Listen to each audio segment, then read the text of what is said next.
right, it's John FEHRS. Now, I want to do a quick rundown from you. Now, where did you grow up? Oh, you're up. You're on. Where did you grow up? In the LA county. And where did you? Where did you? Laverne. And where did you go to high school?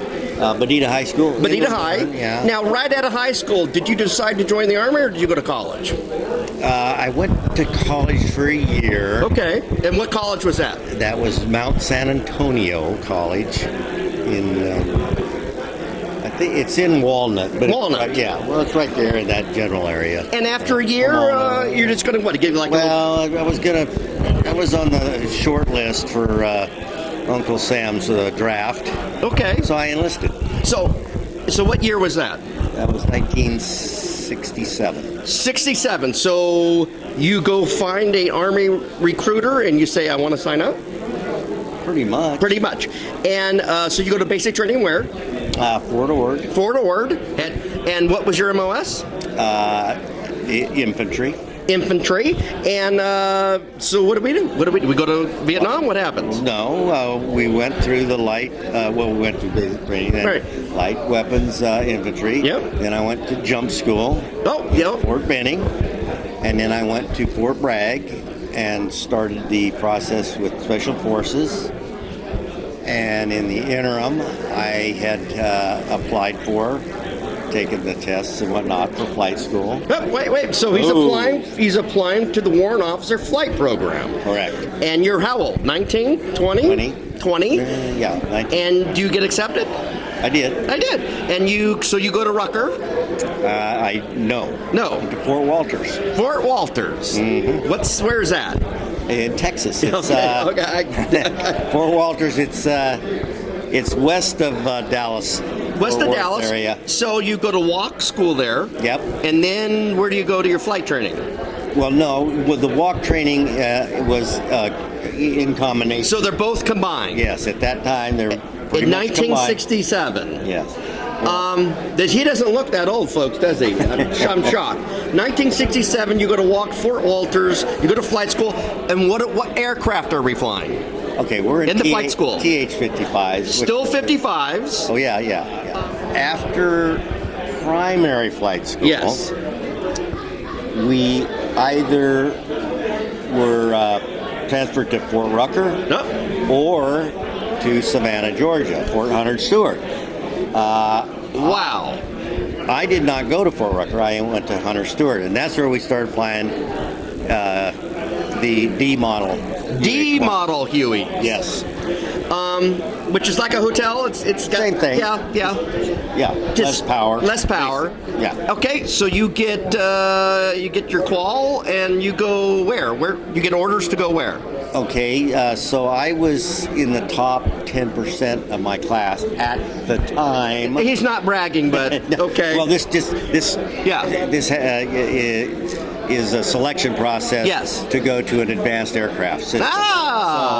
So they took a certain number of individuals. Yes. From our class and offered us a Chinook transition. Oh. So basically, it was of the topper. Yes, tier, yes. Whatever. Wait, so where do you go? You go to Rucker for the Chinook? Then I went for Rucker.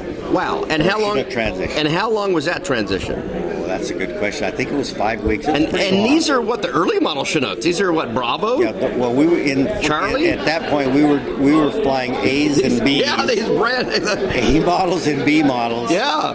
In the transition. Wow. Rucker. Correct. All right, so then you get your orders and you go where now? To Vietnam. All right, so it goes to Vietnam, and you're attached to what unit? Initially, I was with the 147th Assault Helicopter, Assault 147. Support. 147. And they were based out of where? Where was your? At that time, Vung Tau. Vung Tau. And all right, so you do a traditional 12-month tour?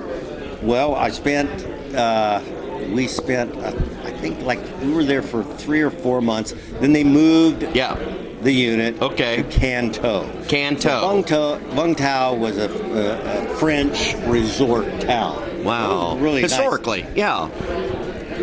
And it was on the coast. So logistically, it wasn't really in a really good place Okay. to support the 4 Corps. The southern part of Vietnam was Yeah. the 4 Corps.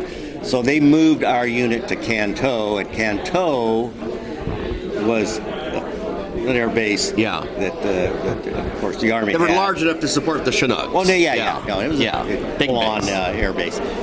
But it was right in the middle of 4 Corps, right in the middle of the delta. Damn. I mean, the whole southern part of South Vietnam is like a humongous rice paddy. Yeah. So we moved there. But now we're basically, strategically, was the best place to be to support Everything. all of 4 Yes. Corps. So what'd you guys do? It's GSAB, ash and trash? What were you guys? A lot of ash and trash. I mean, a little bit of everything. Yeah. We did, combat support. Troop movements? Yeah. Troop movements. But, yeah. A lot of ash and trash. Yeah. So, and you come back home after 12 months, right? No? No, I extended. Oh. Well, he is a Chinook pilot, folks. Yeah, and he's a top 10 of his class. Yeah. Well, how far can you extend? I did have some situations over there that I ended up in a different company. Okay. That's a whole story. Yes. And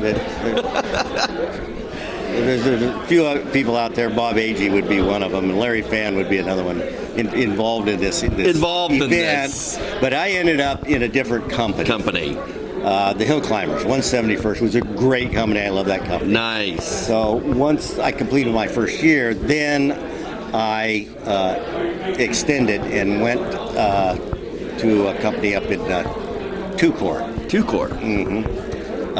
The 180th.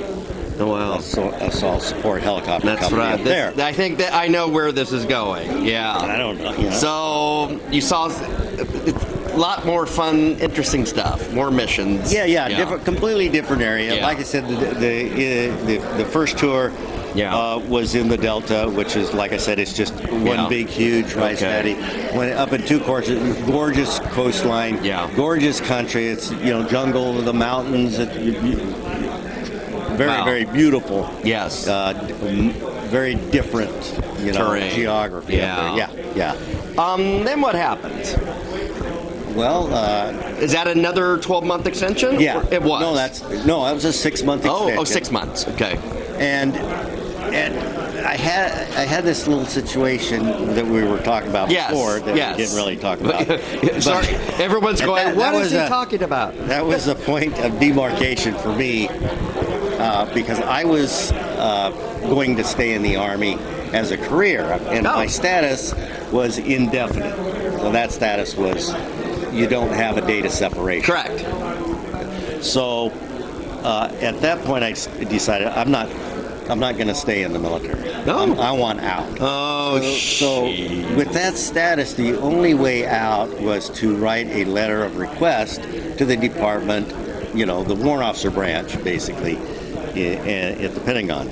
So I would write a little letter and say, I would like to be released from the military. Yeah. And they would write a response saying no. No, yeah.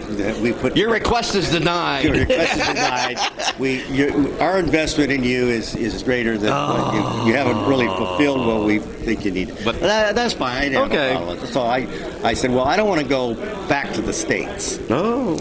Because at that time, all the flying hour resources were in Vietnam, or some were in Germany. Germany. So in Germany,